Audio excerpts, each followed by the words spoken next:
Hello student, आज हम कक्षा 12वीं व्यवसाय अध्ययन से प्रबंध के सिद्धांतों का महत्व पढ़ेंगे। इसके पहले मैंने प्रबंध के सिद्धांत का अर्थ, परिभाषा और उसकी विशेषताओं के बारे में पढ़ाया था। आज हम प्रबंध के सिद्धांत का महत्व पढ़ेंगे। मानव जीवन का प्रत्येक कार्य सिद्धांतों के द्वारा ही संचालित होता है। प्रबंधकों के लिए तो प्रबंध सिद्धांत प्रकाश स्तंभ का कार्य करते हैं। प्रबंध संबंधी कार्य तथा व्यवहार को प्रभावकारी बनाने के लिए सिद्धांतों का अनुसरण करना अत्यंत आवश्यक है। किसी विद्वान ने ठीक ही लिखा है कि प्रबंध सिद्धांत संभावित परिणामों के लिए विवेक दृष्टि देते हैं। फ्योल का यह कथन अक्षरशः सही है कि सिद्धांतों के अभाव में एक व्यक्ति अंधेरे तथा अव्यवस्था में होता है। प्रबंध के सिद्धांतों का महत्व हम निम्न बातों से स्पष्ट कर सकते हैं। नंबर 1, कार्यकुशलता में वृद्धि। सिद्धांतों के अनुसार निर्णय लेने तथा कार्य करने से व्यावसायिक उपक्रम की कुशलता में वृद्धि होती है। विभिन्न प्रकार की जोखिमें कम हो जाती है तथा संभावित समस्याओं को हल करने में मदद मिलती है। नंबर 2 पॉइंट, प्रबंधकीय कार्यों का प्रभावी निष्पादन। प्रबंध के सिद्धांतों को लागू करके समूची प्रबंध प्रक्रिया को प्रभावी बनाया जा सकता है। नियोजन हो या संगठन, निर्देशन हो या नियंत्रण, नेतृत्व हो या समन्वय, संप्रेषण को हो या अभिप्रेरण, सभी कार्यों को इनके सिद्धांतों के आधार पर सर्वोत्तम ढंग से संपन्न किया जा सकता है। नंबर 3 पॉइंट है सही दृष्टिकोण का विकास। प्रबंध के सिद्धांतों में ज्ञान का सार होता है जो प्रबंधकों को विभिन्न समस्याओं के समाधान हेतु सही दृष्टिकोण का विकास करने और सही मार्ग अपनाने में सहायक सिद्ध होता है। प्रबंधक इन सिद्धांतों की सहायता से एक उपयुक्त कार्य संस्कृति का विकास कर सकते हैं।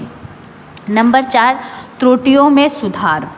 प्रबंध के सिद्धांतों का अनुसरण प्रबंधकों को संभावित त्रुटियों में सुधार करने में सहायक होता है।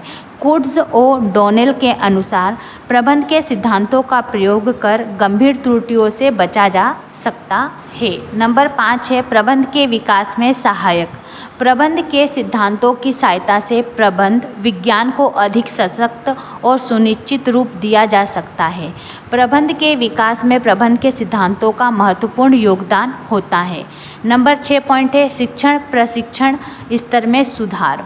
प्रबंध के सिद्धांतों की सहायता से प्रबंधकीय शिक्षण तथा प्रशिक्षण का मार्ग प्रशस्त होता है। इन सिद्धांतों के अभाव से प्रबंध भूल व सुधार का विषय बन जाता है। नंबर 7, शोध एवं अनुसंधान को प्रोत्साहन है ना। प्रबंध के सिद्धांतों द्वारा प्रबंधकीय क्षेत्र में शोध एवं अनुसंधान के लिए एक उपयुक्त आधार तैयार हो जाता है तथा शोधकर्ताओं को सही मार्गदर्शन प्राप्त हो जाता है। नंबर 8 है समाज को लाभ। प्रबंध के सिद्धांतों का अनुसरण करके उपलब्ध संसाधनों का सर्वश्रेष्ठ उपयोग किया जा सकता है। उत्पाद की गुणवत्ता में वांछित सुधार किया जा सकता है तथा लागत में कमी व मितव्ययता लाई जा सकती है। इन सब के परिणाम स्वरूप समाज को कई प्रकार के लाभ होते हैं, जैसे अच्छी किस्म की वस्तुएं उचित मूल्य पर प्राप्त होना, जीवन स्तर में सुधार होना, रोजगार के अवसरों में वृद्धि होना, प्रदूषण पर नियंत्रण होना। नंबर 9 पॉइंट है प्रबंध पेशे का विकास। प्रत्येक पेशे का विकास व्यवस्थित ज्ञान तथा निश्चित सिद्धांतों पर निर्भर करता है। प्रबंध के सिद्धांतों एवं अवधारणाओं के बल पर ही आज प्रबंधक एक विशिष्ट पेशे के रूप में विकसित हुआ है। नंबर 10, जटिल समस्याओं का समाधान करने में सहायक। वर्तमान वैश्वीकरण, आधुनिकीकरण तथा उदारीकरण के युग में प्रतिस्पर्धा निरंतर बढ़ती जा रही है। वित्त तथा विपणन के क्षेत्र में एक नई चुनौतियों का सामना करना पड़ रहा है। इनके प्रभावों का विश्लेषण एवं समीक्षा केवल प्रबंधकीय सिद्धांतों के आधार पर ही संभव है। अतः प्रबंध के सिद्धांत जटिल समस्याओं को हल करने में सहायक सिद्ध होते हैं। नंबर 11, प्रबंध को सुदृढ़ बनाने में सहायक। प्रबंध को सशक्त एवं सुदृढ़ बनाने के लिए कुछ सिद्धांतों, बुनियादी बातों एवं नियमों का होना आवश्यक है। जीवन के प्रत्येक क्षेत्र में प्रबंध की आवश्यकता होती है। प्रबंध एक व्यापक एवं सार्वभौमिक क्रिया है जो बिना सिद्धांतों के प्रभावहीन है। फ्योल ने एक अन्य स्थान पर इस बात पर बल दिया है कि चाहे वाणिज्य हो, उद्योग हो, राजनीति हो, धर्म हो, युद्ध हो, लोक कल्याण हो, प्रत्येक संस्था में प्रबंध की आवश्यकता होती है और इस कार्य के संचालन के लिए कुछ सर्वमान्य सिद्धांतों का होना जरूरी है। प्रबंध के सिद्धांतों के विचार पंथ। प्रबंध की विचारधारा के 6 पंथ प्रचलित हैं, जिसमें नंबर 1 प्राचीन विचार पंथ है, नंबर 2 मानवीय संबंध पंथ है, नंबर 3 निर्णयन सिद्धांत पंथ है, नंबर 4 प्रबंध विज्ञान पंथ है, नंबर 5 प्रणाली सिद्धांत पंथ है, नंबर 6 संयोगिक सिद्धांत पंथ है। इनमें से अधिक लोकप्रिय तथा महत्वपूर्ण है फ्योल द्वारा प्रतिपादित सामान्य प्रबंध के सिद्धांत तथा टेलर द्वारा प्रतिपादित वैज्ञानिक प्रबंध। अब हम फ्योल के प्रबंध के सिद्धांत पढ़ेंगे। सबसे पहले हम फ्योल के प्रबंध के सिद्धांत पढ़ेंगे, इसके बाद हम टेलर द्वारा प्रतिपादित वैज्ञानिक प्रबंध के सिद्धांत पढ़ेंगे। हेनरी फ्योल को प्रबंध के सिद्धांतों का जन्मदाता कहा जाता है। उन्होंने प्रबंध के सिद्धांतों की विस्तृत व्याख्या की है। वे टेलर के समकालीन थे। फ्योल का प्रबंध विज्ञान के विवेचन में एक प्रशासक का दृष्टिकोण रहा है।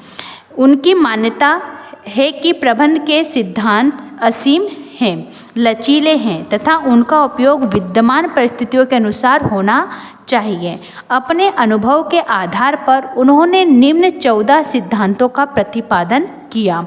प्रबंध की प्राचीन के विकास में फ्योल प्रशासनिक सिद्धांत महत्वपूर्ण कड़ी का काम करते थे। हेनरी फ्योल 1841 से 1925 फ्रांसीसी प्रबंध सिद्धांतकार थे।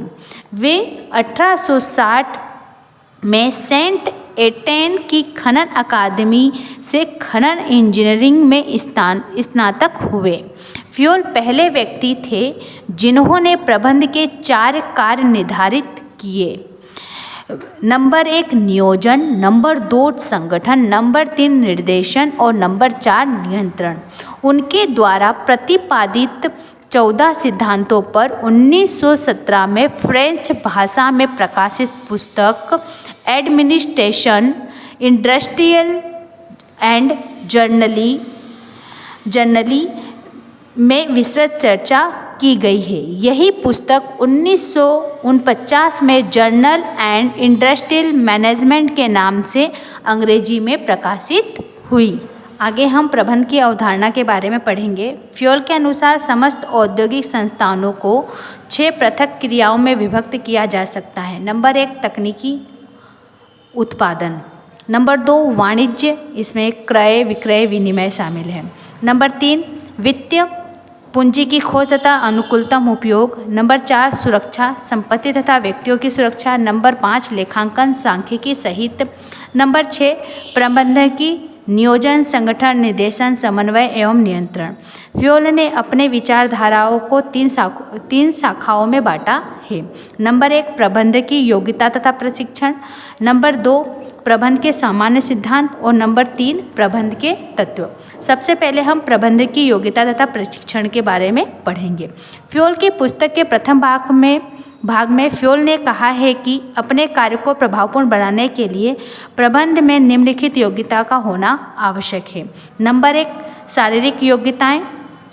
एक प्रबंध का सुदृढ़ स्वास्थ्य हो तथा वह ऊर्जावान हो। नंबर 2 पॉइंट है मानसिक योग्यता। एक प्रबंधक में समझने तथा सीखने की योग्यता होनी चाहिए। उसमें यह समझने की योग्यता भी होनी चाहिए कि क्या अच्छा है और क्या बुरा, एवं विभिन्न विकल्पों में से कौन सा विवेकपूर्ण और कौन सा नहीं है। नंबर 3 है नैतिक योग्यताएं। प्रबंधक में सभी समस्याओं को हल करने की ऊर्जा तथा दृढ़ता भी होनी चाहिए। उसे उत्तरदायित्व स्वीकार करने के लिए सदैव तैयार रहना चाहिए। साथ ही उसे संगठन तथा अपने वरिष्ठों के प्रति ईमानदार एवं निष्ठावान भी होना चाहिए। नंबर 4 है सामान्य शैक्षणिक योग्यता। एक प्रबंधक को केवल अपने कार्य को निष्पादित करने तक ही सीमित नहीं होना चाहिए, अपितु अन्य मामलों से भी सामान्यतः परिचित होना चाहिए। नंबर 5 तकनीकी योग्यताएं। एक प्रबंधक को अपने कार्यों में भली भांति दक्ष होना चाहिए और उचित रूप से प्रशिक्षित होना चाहिए। आगे की वीडियो में हम आगे के टॉपिक को पढ़ेंगे।